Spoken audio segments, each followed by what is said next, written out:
video ini saya akan membahas tentang pelajaran dari sejarah Pancasila bagi generasi muda dengan fokus pada proses lahirnya Pancasila. Sejarah lahirnya Pancasila tidak terjadi secara singkat, melainkan proses panjang yang melibatkan perdebatan, pemikiran, dan semangat persatuan dari tokoh bangsa Indonesia. Menjelang kemerdekaan tahun 1945, proses ini mencerminkan perjuangan intelektual dan politik untuk menentukan dasar negara yang mampu mempersatukan keberagaman bangsa Indonesia. Pertama, latar belakang. Pada masa akhir penjajahan Jepang, Indonesia mulai dipersiapkan untuk merdeka. Untuk itu dibentuk sebuah badan bernama BPUPKI. Badan ini bertugas merumuskan dasar negara dan konstitusi Indonesia. Bangsa Indonesia saat itu sangat beragam baik dari segi agama, suku, dan budaya. Oleh karena itu, diperlukan dasar negara yang diterima oleh semua golongan. Kedua, sidang BPUPKI dan perumusan dasar negara. Dalam sidang BPUPKI yang pertama 29 Mei sampai 1 Juni 1945, beberapa tokoh ini menyampaikan gagasan tentang dasar negara. Tokoh-tokoh penting tersebut antara lain Muhammad Yamin yang mengusulkan 5 asas dasar negara yang menekankan kebangsaan dan kemanusiaan.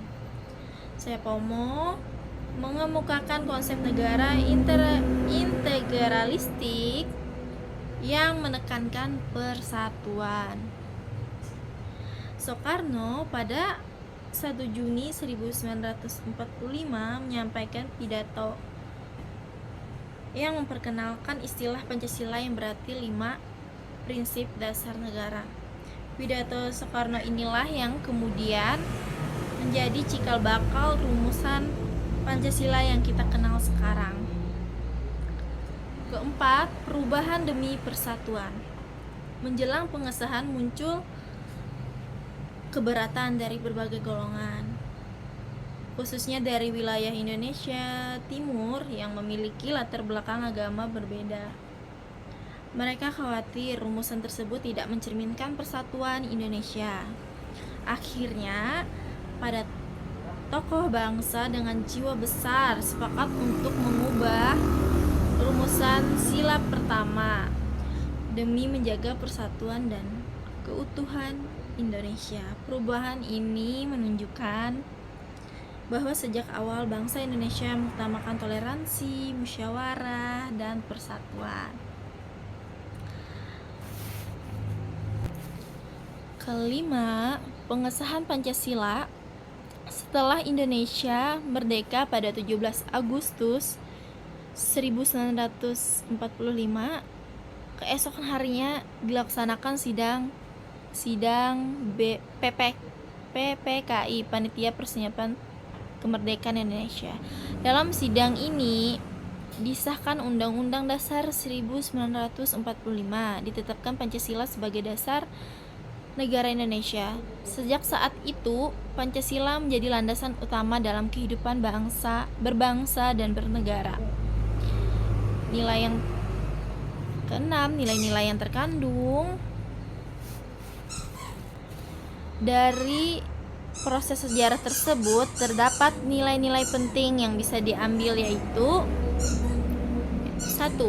Yang pertama, persatuan, mengutamakan kepentingan bangsa di atas golongan. Kedua, musyawarah, setiap keputusan diambil melalui diskusi. Ketiga, toleransi, menghargai perbedaan agama dan budaya. Keempat, gotong royong, bekerja sama demi tujuan bersama. Kelima, nasionalisme, cinta tanah air dan bangsa. Ketujuh, relevansasi bagi generasi muda. Nah, bagi generasi muda saat ini, sejarah lahirnya Pancasila memberikan pelajaran bahwa perbedaan adalah kekuatan, bukan kelemahan di era modern yang penuh tantangan. Seperti konflik sosial dan pengaruh media sosial, nilai-nilai Pancasila tetap relevan sebagai pedoman kehidupan. Generasi muda diharapkan mampu untuk menjaga persatuan, bersikap toleran, serta bijak dalam menyikapi perbedaan. Jadi kesimpulannya, sejarah lahirnya Pancasila merupakan bukti bahwa bangsa Indonesia dibangun atas dasar kesepakatan, pengorbanan, dan semangat persatuan.